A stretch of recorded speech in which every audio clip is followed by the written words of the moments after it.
जम्मू कश्मीर में राज्यसभा चुनाव के लिए हुए मतदान 4 बजे तक मतदान हुए संपन्न। 6 बजे रिजल्ट्स आए सामने। नेशनल कॉन्फ्रेंस चारों की चारों सीटें जीतने का कर रही है दावा। नेशनल कॉन्फ्रेंस के विधायकों के विक्ट्री साइन बनाते हुए विजुअल्स भी आए सामने। इस बीच महराज मलिक ने भी मतदान किया। कुल 87 विधायकों की ओर से वोट कास्ट किया गया है। और इसके अलावा एलओपी सुनील शर्मा की ओर से लगातार बीजेपी को बदनाम करने के आरोप लगाए जाते रहे। कहा यह जाता रहा कुरान लेकर विधायकों को कसम खिलवाई गई है कि आप एनसी के पक्ष में वोट डालें। विधायक सलमान अली सागर ने कहा है कि बीजेपी को दूर रखने के लिए सब हमको वोट देंगे। सब लोगों ने यही दिमाग में रखा है कि बीजेपी को दूर रखना है। अगली खबर, शोपियां से निर्दलीय विधायक शब्बीर कुल्ले ने वोटिंग के बाद आरोप लगाए हैं कि पीडीपी और कांग्रेस के कई विधायक बिक गए हैं। सवाल यह है कि क्या वाकई ऐसा हुआ है, क्या हॉर्स ट्रेडिंग हुई है, और अगर वाकई ऐसा हुआ है, विधायक बिक गए हैं, तो जो खेल है वो जरूर बिगड़ सकता है। किस पार्टी का बिगड़ेगा ये रिजल्ट्स में क्लियर हो जाएगा। राज्यसभा चुनाव को लेकर शोपियां विधायक की ओर से एक और दावा किया गया है। पीडीपी और कांग्रेस के कई विधायक बिक गए। उन्होंने कहा है पीडीपी और कांग्रेस का भरोसा नहीं किया जा सकता, और उन्होंने ये कहा कि मैंने नेशनल कॉन्फ्रेंस को वोट दिया है।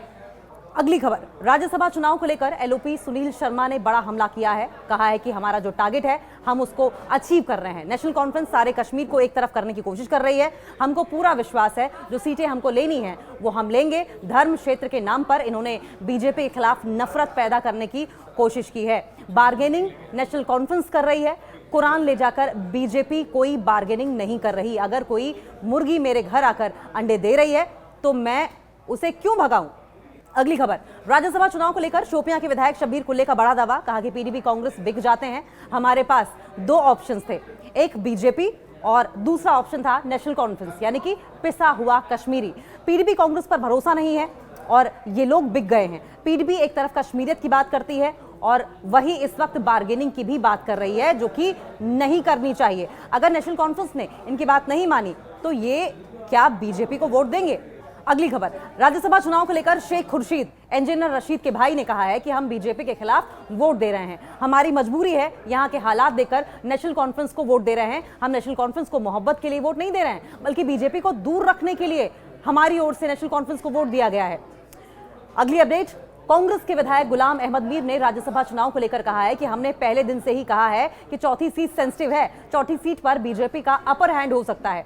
मेरे सुनने में आया कि कुछ इंडिपेंडेंट एमएलए ने नॉन बीजेपी पार्टी में उनको अप्रोच ही नहीं किया है। महराज मलिक ने भी कहा है कि मुझे अप्रोच ही नहीं किया गया, इसलिए मैं अपना वोट अब्सटेन कर रहा हूं। हालांकि बाद में महराज मलिक ने वोट कास्ट कर दिया। कांग्रेस से तारिक हमीद कर्रा ने भी अब इस पर बयानबाजी करते हुए कहा है कि हम भले कंटेस्ट नहीं कर रहे हैं, लेकिन हमारा पूरा समर्थन जो है वो नेशनल कॉन्फ्रेंस के साथ रहेगा। Next update, People's Democratic Party यानी कि पीडीपी ने राज्यसभा चुनाव के लिए नेशनल कॉन्फ्रेंस यानी कि एनसी का समर्थन किया है। वहीदुर रहमान पर्रा ने कहा है कि ये डिसीजन जो था वो पार्टी प्रमुख महबूबा मुफ्ती के निर्देशों के आधार पर लिया गया। उन्होंने कहा यह फैसला जम्मू कश्मीर के बड़े हित को ध्यान में रखते हुए किया गया है। वहीदुर रहमान पर्रा ने बताया कि महबूबा मुफ्ती ने नेशनल कॉन्फ्रेंस नेतृत्व के सामने 2 महत्वपूर्ण प्रतिबद्धताएं रखी हैं, भूमि अधिकार का मुद्दा और दूसरा दैनिक वेतन भोगी कर्मचारियों का मुद्दा। पीडीपी के बिल को आगे बढ़ाया जाए।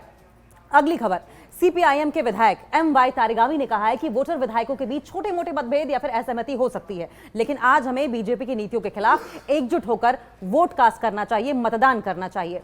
नेक्स्ट अपडेट, गांदरबल पुलिस ने आज जिले भर में ड्रग तस्करों के खिलाफ व्यापक अभियान चलाया है। भरोसेमंद खुफिया सूचनाओं के आधार पर और उचित न्यायालयीय आदेश प्राप्त करने के बाद 15 से ज्यादा स्थानों पर एक साथ घरों की तलाशी भी ली गई, सर्च ऑपरेशन चलाया गया। अगली खबर, रियासी में आज रोजगार मेले का आयोजन किया गया। प्रधानमंत्री नरेंद्र मोदी मेले को संबोधित करते हुए दिखाई दिए और वीडियो कॉन्फ्रेंसिंग के जरिए नव नियुक्त युवाओं को 51,000 से ज्यादा नियुक्ति पत्र उन्होंने डिस्ट्रीब्यूट किए। केंद्रीय मंत्री किरण रिजिजू मुख्य अतिथि के रूप में चीफ गेस्ट के रूप में इस दौरान मौजूद रहे।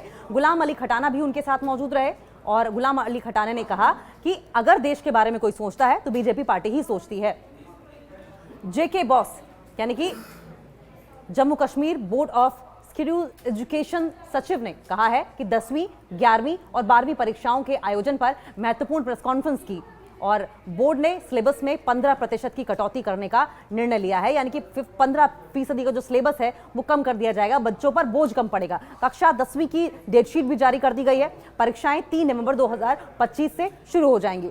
नेक्स्ट अपडेट, पाकिस्तान की कश्मीर टूलकिट का पर्दाफाश हुआ है। 27 अक्टूबर के दिन जम्मू कश्मीर का भारत के साथ औपचारिक रूप से विलय हुआ था। उसे कश्मीर ब्लैक डे के रूप में पेश करने की पाकिस्तान की कोशिश जो है वो फिर से बेनकाब हो गई है और इस साल पाकिस्तान के विदेश मंत्रालय के निर्देश पर उसकी 9 विदेशी मिशनों Kuwait, Frankfurt, Hungary, Cote d'Ivoire, Philippines, Spain, Switzerland, Belgium और तंजानिया में संगोष्ठियों, वेबिनारों और फोटो प्रदर्शनों का आयोजन भी किया जाना था।